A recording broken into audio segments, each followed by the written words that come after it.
అయ్యప్ప మాలధరణ చేసిన TV9 రిపోర్టర్పై cinema actor Mohan Babu చేసిన దాడిని ఖండిస్తూ మల్కాజిగిరిలో అయ్యప్ప స్వాములు నిరసన వ్యక్తం చేశారు.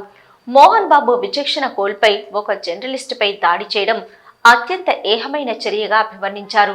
వెంటనే బేషరతుగా క్షమాపణలు చెప్పి గాయపడ్డ జర్నలిస్టుకు న్యాయం చేయాలని, లేని పక్షంలో రాష్ట్ర వ్యాప్తంగా అయ్యప్ప స్వాములు మోహన్ బాబు ఇంటిని ముట్టడిస్తామని హెచ్చరించారు. ముఖ్యమంత్రి రేవంత్ రెడ్డి ఈ విషయంపై కలగజేసుకుని నిందితుడు మోహన్ బాబును వెంటనే అరెస్టు చేయాలని డిమాండ్ చేశారు. చట్టాల విషయంలో సామాన్యులకు ఒక న్యాయం, విఐపీలకు ఒక న్యాయమా అని ప్రశ్నించారు. అయ్యప్ప మాలధరణ చేసిన ఒక జర్నలిస్టును ఎలా కొట్టారని, అదే వేరే మతాల వారిని మీరు కొట్టుంటే ఇప్పటికీ మిమ్మల్ని ఏం చేసేవారో ఆ దేవుడికే తెలియాలని ఆవేదన వ్యక్తం చేశారు. వెంటనే తన తప్పును ఒప్పుకొని క్షమాపణలు చెప్పి గాయపడ్డ జర్నలిస్టుకు న్యాయం చేయాలని డిమాండ్ చేశారు.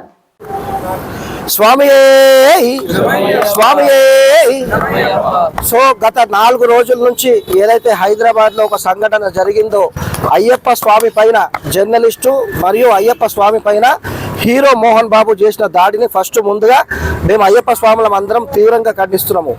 మోహన్ బాబు, నీకేమైనా గొడవలు ఉంటే నువ్వు ఇంట్లో చూసుకో. ఇప్పుడు నువ్వు ఇంట్లో గొడవలు తెచ్చి నువ్వు బయట వేసినందుకు ఖచ్చితంగా మీడియా వస్తుంది. ఎందుకంటే నువ్వు ఒక విఐపి అని చెప్పి మేము అనుకొని మీడియా నీ దగ్గర కవరేజ్కి వస్తుంది. కవరేజ్కి వచ్చినందుకు ఏం చేసావు నువ్వు? ఆ మాలలో ఉన్న అయ్యప్ప స్వామిని చూడకుండా లోగో తీసుకొని నెత్తి మీద కొట్టుతోని స్కల్ క్రాక్ వచ్చి ఇప్పుడు ఆయన అయ్యప్ప స్వామి మాల వేసుకున్నది, మాల విరమణ చేసి ఇప్పుడు ఆయన హాస్పిటల్లో చికిత్స పొందుతుండు. ఇదేం పద్ధతి నీది? నువ్వు ఒక హిందూ అని చెప్తావు, పెద్ద హీరో అని చెప్తావు, మాజీ రాజ్యసభ్యునివి, కొంచెమైనా నీకు ఇంగిత జ్ఞానం లేదా? నువ్వు విచక్షణ రహితంగా ఇట్లా దాడి చేస్తే సాముల పైన నువ్వు ఒక హిందువుల పైనే దాడి చేస్తున్నారు. ఇప్పుడు ఇదే వేరే మతస్తుంది ఇవాళ ఇట్లా దాడి జరుగుంటే నేను ఇంట్లోకి వెళ్ళి గొర్ర గుంజుకపోయి పోలీస్ స్టేషన్లో పబ్లికే పడేస్తుండే. సో ఇక్కడ ఏమవుతుంది, మా స్వాములల్లా కొంచెం ఐక్యత లోపించింది అనుకోవాలా, ఏమనుకోవాలా మాకు తెలుస్తలేదు. కానీ సో ఖచ్చితంగా మేము హెచ్చరిస్తున్నాం. మళ్ళీ మల్కాజ్గిరి నుంచి మిమ్మల్ని, మీరు గిట్లా వచ్చి బేషరతుగా ఎవరైతే స్వామి గాయాల పాలయ్యిండో, మీరు గాయాల పాలు చేసిరో ఆయనకు వచ్చి ఆయన కాళ్ళు మొక్కాలి. ఎందుకంటే మీ వల్ల ఆయన మాల తీయవలసి వచ్చింది. ఆయన కాళ్ళు మొక్కండి. ఆయన ఫ్యామిలీకి ఇప్పుడు ఇంట్లో ఉంటాడు కాబట్టి రెస్ట్ తీసుకోవాల్సి వస్తుంది. ఇప్పుడు చాలా సైడ్ ఎఫెక్ట్స్ ఉంటాయి, నెత్తికి దెబ్బ తాకింది. కాబట్టి మీరు వచ్చి ఆయనకు న్యాయం చేయాలి. బేషరతుగా మీ అంతలో మీరు పోయి పోలీస్ స్టేషన్లో లొంగిపోవాలి. లేకపోతే రాష్ట్ర వ్యాప్తంగా ఉన్న అయ్యప్ప స్వాములంతా మీ ఇంటి ముందు వచ్చి ధర్నా చేస్తారు. సో మిమ్మల్ని బయటకు కూస్తారు. ఆ పరిస్థితి తెచ్చుకోకండి. ఇన్ని రోజులు మంచి పేరున్నది, ఇప్పుడు ఒక్క సంఘటనతో ఉన్న పేరంతా ఓడగొట్టుకొని సినిమాలో హీరో ఉండే రియల్ లైఫ్ లో విలన్ అయినావు. సో మోహన్ బాబు గారు, మళ్ళీ మిమ్మల్ని గారు అని పిలుస్తున్నాము, హెచ్చరిస్తున్నాము. సో వచ్చి బేషరతుగా సారీ చెప్పండి. సో స్వామిని ఆదుకొని న్యాయం చేయాలి. అదేవిధంగా సీఎం రేవంత్ రెడ్డి గారు దయచేసి మీరు కూడా ఈ సంఘటన పైన స్పందించాలి. ఎందుకంటే విఐపీలకు చట్టం అంటే ఒక చుట్టం అయిపోయింది. పోలీస్ స్టేషన్లోకి పోతురు, అసలు అరెస్టే ఉండదు అన్నది. ఆడ పోయి మంచిగా ఛాయ్ తాగుతారు, మళ్ళా ఆ ఛాయ్ అయిపోయే లోపల ఇంటికి వస్తారు. సామాన్యుడు ఏమైనా తప్పు చేసి వాడు హాస్పిటల్లో చికిత్స పొందుతూ కూడా పోలీసులు వచ్చి కాళ్ళను బట్టి గొర్ర గుచ్చుకోపోతారు. సామాన్యునికో న్యాయమో లేకుంటే గొప్పనికో న్యాయం ఇది సరైనది కాదు. సో మంచి పద్ధతి తీసుకురండి. హిందువుల పైన దాడులు ఆపండి, హిందువులను కూడా గౌరవించండి. హిందువులు అందరూ ఒకటే అని మేము పదే చెప్తున్నాం. మేము చేస్తున్న తప్పు అదే ఉండొచ్చు. సో దయచేసి ఇప్పటికైనా స్వాముల పైన హిందువుల పైన దాడి చేయొద్దని చెప్పి మేము అయ్యప్ప స్వాములు అందరం డిమాండ్ చేస్తున్నాం. స్వామి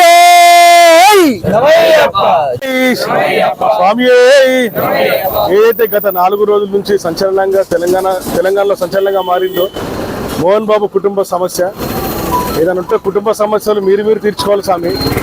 మీ గురించి మమ్మల్ని విలేకరులని కానీ అయ్యప్ప స్వాములు కానీ ఎందుకు బలి చేశారు స్వామి? ఒక దీక్షలో ఉన్న అయ్యప్ప స్వామిని మీరు చాలా నిర్మానుషంగా ఆ లోగోతో కానీ ఆ మైక్ తోటి కొట్టడం వల్ల తను తీవ్ర గాయాల పాలయ్యిండు. అంటే మీరేమని ఉంటే మనోజ్ పిలిస్తేనే కదా విలేకరులు వచ్చింది. అక్కడ మీరు దాడి చేసే ముందు అయ్యప్ప స్వామి కనబడలేదా? నల్ల వస్త్రాలు కనబడలేదా? ఆవేశం ముందు మీకు బీపీ ఉందని ఇష్టం వచ్చినట్టు ఎవరిని పడితే ఆ ప్లేస్లో ఎవరుంటే వాళ్ళని కొడతారా? మీరు వెంటనే ఆ అయ్యప్ప స్వామికి ఏదైతే ఆ విలేకరునో తనకు క్షమాపణ చెప్పి ఆ అయ్యప్ప స్వామి కాళ్ళు కడిగి మీరు నెత్తిలో పోసుకోవాలి స్వామి. అప్పుడే ఆ పాపం మీకు పోతుంది. ఇది మా అయ్యప్ప స్వాముల వల్ల స్వాములని కోరుకుంటున్నాం. అల్వాల్ సాయి బృందావన్ కాలనీలో 37,40,000 రూపాయలతో పార్కు అభివృద్ధి పనులను శంకుస్థాపన చేసిన కార్పొరేటర్ రాజు జితేంద్రనాథ్. అనంతరం కార్పొరేటర్ మాట్లాడుతూ మైనంపల్లి ఆదేశాల మేరకు అభివృద్ధి పథంలో నా డివిజన్ను ముందు ఉంచుతానని తెలిపారు. అనంతరం ఈ కార్యక్రమంలో డిప్యూటీ డైరెక్టర్ హార్టికల్చర్ పద్మనాభం మరియు ప్రవీణ్, నవీన్, సురేందర్ రెడ్డి, మాచరాజు జోగిరాజు, శ్రీశైలం శ్రీనివాస్ గౌడ్, కొండల్ రెడ్డి, వెంకట రాఘవ శర్మ తదితరులు పాల్గొన్నారు. స్వామిశరణం 133 డివిజన్లో ఉన్న శ్రీ సాయి బృందావన కాలనీ అధ్యక్షులుగా మాచిరాజు జోగిరాజుని మాట్లాడుతున్నా. ఈ యొక్క కాలనీ అభివృద్ధిలో మొత్తం జరిగిన ఈ అభివృద్ధిలో ప్రతి విషయంలో కూడా మా కార్పొరేటర్ రాజ్ జితేంద్రనాథ్ గారు మాకు ఇచ్చిన సహాయ సహకారాలకి ఎంతో మేము కృతజ్ఞతలని చెప్పగలము. మైనంపల్లి హనుమంతరావు గారు ఆ యొక్క ఆదేశానుసారమే అన్ని అభివృద్ధి పనులను, ఈవెన్ సీసీ రోడ్లు కూడా ఇదివరకు వేసిన సీసీ రోడ్లు మరియు ఇప్పుడు ఈ యొక్క పార్క్ డెవలప్మెంట్ గురించి ఆయన మైనంపల్లి హనుమంతరావు గారి ఆదేశానుసారము ఎంతో ఈ యొక్క అభివృద్ధికి పార్క్ డెవలప్మెంట్లో నాకు ఎన్నో సహాయ సహకారాలు అందించింది. వాళ్ళందరికీ పేరున కృతజ్ఞత ధన్యవాదాలు తెలియజేసుకుంటున్నాను. ప్రత్యేకంగా మా యొక్క మైనంపల్లి హనుమంతరావు గారికి మరియు మా రాజ్ జితేంద్రనాథ్ గారికి ఈ విధంగానే మా యొక్క కాలనీ అభివృద్ధి పథంలో సహాయ సహకారాలు అందించవలసిందిగా మనస్ఫూర్తిగా కోరుకుంటున్నాం. మా కాలనీ సభ్యులందరి తరఫు నుంచి ఈ యొక్క కాలనీ అభివృద్ధిలో కూడా మా యొక్క అసోసియేషన్ వాళ్ళు అందరము సహాయ సహకారాలు ఇచ్చుకుంటూ ఈ రోజున 133 డివిజన్ సాయి బృందావన్ కాలనీలో మరి కొత్తగా బోర్ వేయడం జరిగింది. ఆ పార్క్లో ఈ పార్క్ డెవలప్మెంట్కి ఒక 3.5 lakhs, తర్వాత బోర్కి ఒక 3 lakhs, టోటల్ 6.5 lakhs తోటి ఈ వాకింగ్ పాత్స్, shrubs, తర్వాత మీ కాలనీ వాళ్ళకు ఎవ్రీ మంత్ కూడా తర్వాత ఒక 7,000 రూపీస్ మెయింటెనెన్స్ చెక్స్ కూడా ఇవ్వడం జరుగుతుంది. కాలనీ వాళ్ళందరూ వచ్చినందుకు వాళ్ళందరికీ థ్యాంక్స్ చెప్తూ సెలవు తీసుకుంటాం. హర్యానా రాష్ట్ర గవర్నర్ బండారు దత్తాత్రేయ నేడు యాదగిరిగుట్ట శ్రీ లక్ష్మీ నరసింహస్వామి వారిని దర్శించుకుని ప్రత్యేక పూజలు నిర్వహించారు. ఈ సందర్భంగా ఆలయ ఈవో పూజారులు గవర్నర్కు పూర్ణ కుంభంతో స్వాగతం పలికారు.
అల్వాల్ సాయి బృందావన కాలనీలో సాయిబాబా దేవాలయంలో ప్రత్యేక పూజలు నిర్వహించిన కార్పొరేటర్ రాజ్ జితేంద్రనాథ్. ఈ కార్యక్రమంలో సురేందర్ రెడ్డి, శ్రీనివాస్ గౌడ్, శ్రీశైలం, కొండల్ రెడ్డి, మాచరాజు జోగిరాజు, శ్రీశైలం, రాఘవ శర్మ మరియు కాలనీ వాసులు పాల్గొన్నారు.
భద్రాద్రి భువనగిరి జిల్లా యాదగిరిగుట్ట మండలం ధర్మారెడ్డిగూడెం కాచారం స్కూల్ విద్యార్థులకు నేడు హర్యానా రాష్ట్ర గవర్నర్ బండారు దత్తాత్రేయ వివి ఫౌండేషన్ ద్వారా స్టడీ మెటీరియల్ పంపిణీ చేశారు. ఈ కార్యక్రమంలో గవర్నర్ మాట్లాడుతూ ఈ రెండు స్కూళ్లకు కాంపౌండ్ వాల్ నిర్మించడంతో పాటు కంప్యూటర్ రూమ్, సైన్స్ ల్యాబ్ ఏర్పాటు చేస్తామని హామీ ఇచ్చారు. ఈ కార్యక్రమంలో డిఈఓ సత్యనారాయణ, బీజేపీ నాయకులు గూడూరు నారాయణ రెడ్డి, దడిగా ఇస్తారితో పాటు ప్రధాన ఉపాధ్యాయురాలు, గ్రామ పెద్దలు పాల్గొన్నారు.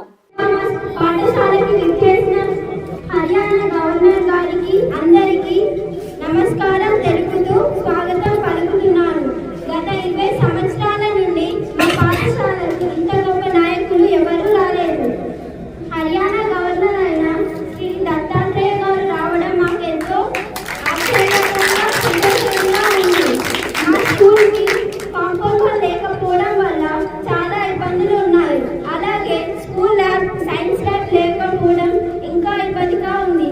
కావున మీరు ఇప్పించాలని కోరుతూ ధన్యవాదాలు. Single punch. 2 3 4 5 4 5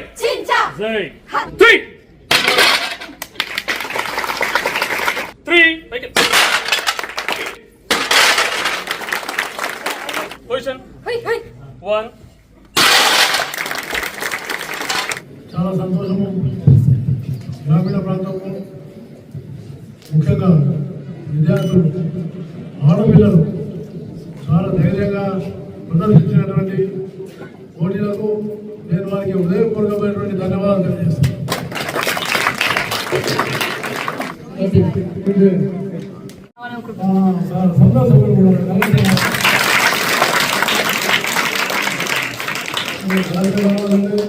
ఏం చేయాలి ఇంకా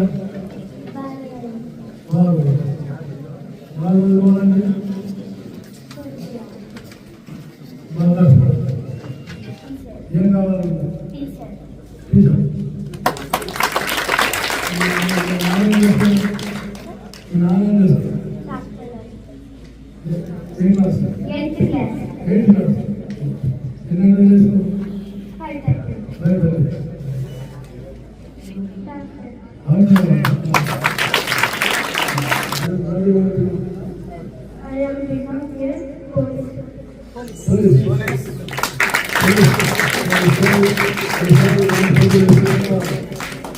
మాకు ఆడుకోవడానికి పీటీ సార్ లేదు సార్. పీటీ సార్ కావాలి సార్. ఒక కాంపౌండ్ వాళ్ళు కావాలి సార్. అలా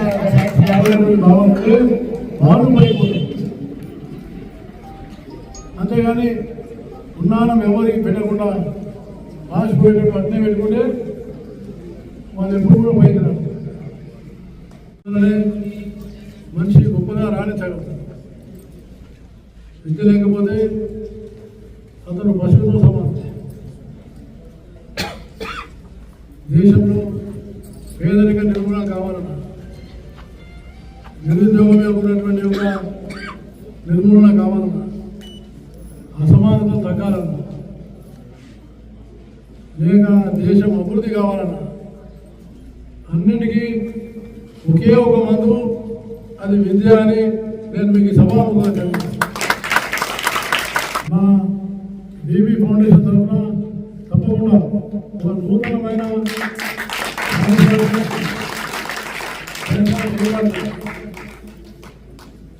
అలాగే ప్రిన్సిపల్ గారు చెప్పారు కంప్యూటర్లు కావాలి. నేను తప్పకుండా ఒక 20 కంప్యూటర్లు పిల్లలకు ఏర్పాటు చేస్తాను. లేదా అంతా ఇక్కడ వాతావరణాన్ని పెంచేది మీ పని. చెట్లు పెంచడం, స్వతంత్రం ఉండడం, వాతావరణం అంతా మంచిగా ఉండాలి.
యాదాద్రి భువనగిరి జిల్లా ఆలేరు నియోజకవర్గ యూత్ కాంగ్రెస్ విజయోత్సవ ర్యాలీ నేడు ఆలేరు పట్టణంలో నిర్వహించారు. అనంతరం వైఎస్ఆర్ ఫంక్షన్ హాల్లో జరిగిన యూత్ కాంగ్రెస్ విజయోత్సవ సన్మాన కార్యక్రమంలో ఆలేరు ఎమ్మెల్యే ప్రభుత్వ విప్ బీల్రా ఐలయ్య మాట్లాడుతూ గత ఎన్నికల్లో యూత్ కాంగ్రెస్ ఎన్ఎస్యుఐ కష్టపడి పని చేస్తేనే రాష్ట్రంలో కాంగ్రెస్ పార్టీ అధికారంలోకి వచ్చి ప్రజాపాలన కొనసాగుతుందని అన్నారు. కాంగ్రెస్ పార్టీ కూడా యూత్ కాంగ్రెస్ ఎన్ఎస్యుఐ నాయకులకు పదవుల్లో ప్రాతినిధ్యమిచ్చినట్లు తెలిపారు. ఈ కార్యక్రమంలో కాంగ్రెస్ పార్టీ జిల్లా అధ్యక్షుడు Adapu Sanjeeva Reddy, Aler market committee chairman Chaitanya Reddy, మహిళా కాంగ్రెస్ జిల్లా అధ్యక్షురాలు నీలం పద్మ వెంకటస్వామి, మండల మాజీ ఎంపీపీ గంధమల్ల అశోక్, పార్టీ అధ్యక్షుడు వెంకటేశ్వరరాజు, మాజీ ఎంపీటీసీ ఆర్ఏ ప్రశాంత్, నాయకురాలు పావని, యూత్ కాంగ్రెస్ నాయకులు మంగ కిరణ్ కుమార్, నందరాజు, సురేష్, మహేష్ తదితరులు ఉన్నారు. అదే కాకుండా యూత్ కాంగ్రెస్ అంటే నిజంగా కూడా కాంగ్రెస్ కు ఒక పునాది నుంచి చాకచక్యంగా ఒక్కొక్క అడుగు మెట్టు ఒక్కొక్క మెట్టు ఎక్కుంటూ మీదికి రావాలని కోరుకుంటూ ఆలయ నియోజకవర్గ యువజన కాంగ్రెస్ ఆధ్వర్యంలో నిర్వహిస్తున్నటువంటి మొన్న జరిగినటువంటి ఎలక్షన్లలో పెద్ద ఎత్తున పార్టిసిపేట్ చేసి పారదర్శకంగా